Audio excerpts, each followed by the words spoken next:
Okay, this exercise I'm about to show you is for your right glute. It's left side lying wall clam, and it's different than your average regular clam. Because we put our feet on the wall, we are closing the chain, which means that the brain has a lot more information to manage and deal with, which is actually a good thing. It knows where it's at in space, which means that it can actually, you have a little bit more leverage to get what you're trying to get. When you do a regular clam, a lot of times we're just working like smaller muscles, and we're not really getting the actual full glute muscle, the glute max specifically too. So this helps take care of that. This is going to help with alignment of the pelvis, the relationship between your femur and your pelvis. It is going to activate the glute. Even though I don't like the word activate, it's going to get the glute firing and working because it's changing the alignment, and because we're giving it no other options. So it's important that you do everything very specifically. I'm going to give you tons of cues. Just your goal is to actually practice. Don't worry about executing it perfect on the first time, the 7th time, the 27th time. Just get better at piecing all of the things together, and you'll find that this exercise gets harder in a good way and more beneficial. Okay, so I'll start off with just a few cues, and then I'll tell you different ways to make it more effective. All right, so you're gonna need a towel roll and a wall. And what I want you to do is put the towel roll under your left side, like lower rib cage. And mine's a little bit thin, so you might want something a little bit thicker. It's just to help keep your alignment so that your spine is more neutral and you're not sinking into the floor. It's actually very important that we get the left obliques in a place of leverage working in order to find our right glute. Without the left obliques, it's really hard to find our right glute, okay? Now, we put that down, and I want you to get down in this position. We'll call it like a 90-90 left side lying position. You can use a pillow or a yoga block to prop your head. It's important we put ourselves in a perfect position because, again, we don't want to give our bodies any outs. We don't want to give it an opportunity to cheat or to recruit from places that we don't want it, because we're doing that exercise for a reason, because we're getting too much stress in a certain area. Other areas are weak. We need to change those habits or tendencies, so we have to put ourselves in a very good position. So 90 degrees, you can rest your bottom foot wherever is comfortable. Your bottom foot is going to be just kind of dead to the world. Your top foot, 90 degrees at the knee, 90 degrees at the hip.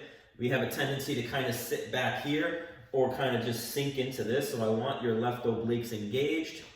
And I want you to tuck your tailbone under a little bit and keep your rib cage back just a little bit. And then think like fetal position. This helps us stay out of our back if we're crunched forward a little.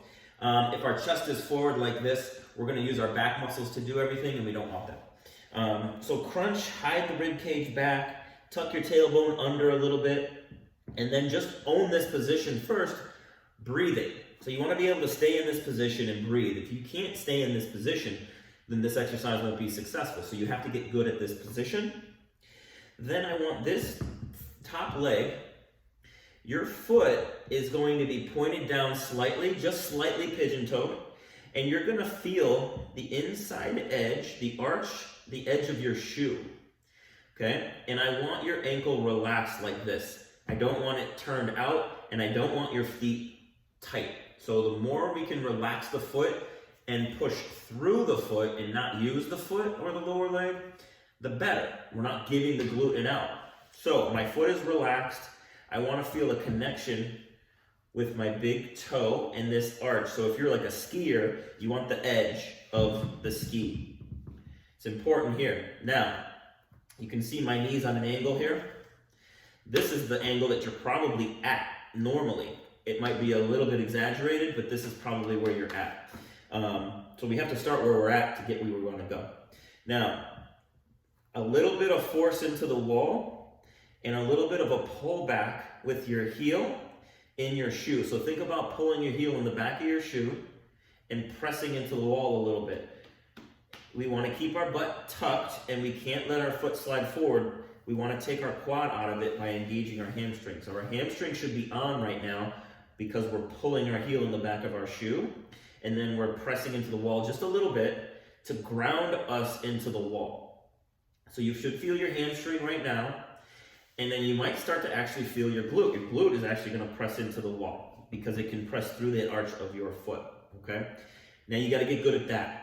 Being in this position, breathing, and having those things connect you to the ground. The next step is to start to lift your knee without your foot rolling. Your foot has to stay, your ankle, thinking your ankle is reaching more towards the floor, the inside of the ankle. You have to lift your knee. If you're doing this right, you'll feel like your knee weighs a ton. And it's going to be your butt. If we keep everything in line the way that I was talking about, it will be your glute max that lifts your knee. And we're changing that relationship now between the pelvis and the femur by using your glute max. And so that would be your next step. Can you lift it without anything else moving? We don't want your back moving. We don't want you arching your back. We don't want you pushing your foot with your quad. So you have to be as relaxed as possible, every part of your body, besides that hamstring, besides that glute, besides those left obliques. Everything else is relaxed. Stay out of your neck and lift the knee so that your thigh is more parallel to the floor. And just hold that. Once you can hold that and feel, you should feel this whole area. Okay, so it's not one spot. If you feel just one spot, you got to reset, relax, and reground, because you should feel this whole area working. The glute max is a big muscle. One spot working means that you're only targeting one small rotator muscle. Okay, so as you lift that knee, you're going to hold it up. My foot never goes flat. It just hangs here. I should be able to actually move my ankle now with my knee staying up. Okay, that makes my butt's burning right now already. Then you can go up and down. You have the option of rolling the ankle in and out and keeping this knee up. Once you get good at all those things, the next step is actually, so my knees should be even here. I'm going to think of reaching my knee forward in front of my left knee. That's going to close down this side. That's going to make that glute contract even more, changing the alignment of the pelvis even more. My hamstring is still pulling my heel back. So my foot is pulling back as my knee is going forward, and my glute is holding my knee up and reaching it forward. That, my butt's on fire already. Once you get out there and you can own that and breathe and not get too much tension in your neck, not tension in your back, then you can do the same thing. Go up and down, in and out with the ankle, which is really hard. You can see my knee likes to move. Try not to let the knee move. You can do it for time. Your next progression would be then to put a very, very light band around your knee and do it with a little bit of resistance. It should probably take you a week to get to the point where you're feeling comfortable reaching. That's you doing this twice a day at least for an entire week to get to the point where you feel good here. Probably another week until you actually want to add resistance. So this actually takes quite a bit of time to get good at. It's, again, extremely important that you follow everything, go through it, practice it. Don't practice it for too long because it's a much more of a mind to body connection. So your brain is going to fatigue. The muscles that we're working are weak and aren't used to working like that, so they're going to fatigue quickly. So you don't want to build bad patterns and habits. So I would spend like maybe 3 to 5 minutes on this multiple times a day until you start to get good enough at it where you can get it good, solid quality for 30 seconds to a minute straight, and then start to progress. All right. You should feel it in your glute the most, and then just making sure we're not sinking here, making sure we're aligned, making sure our chest isn't forward and we're out of our backs. Okay. So get all your checkpoints in, and hopefully this helps you.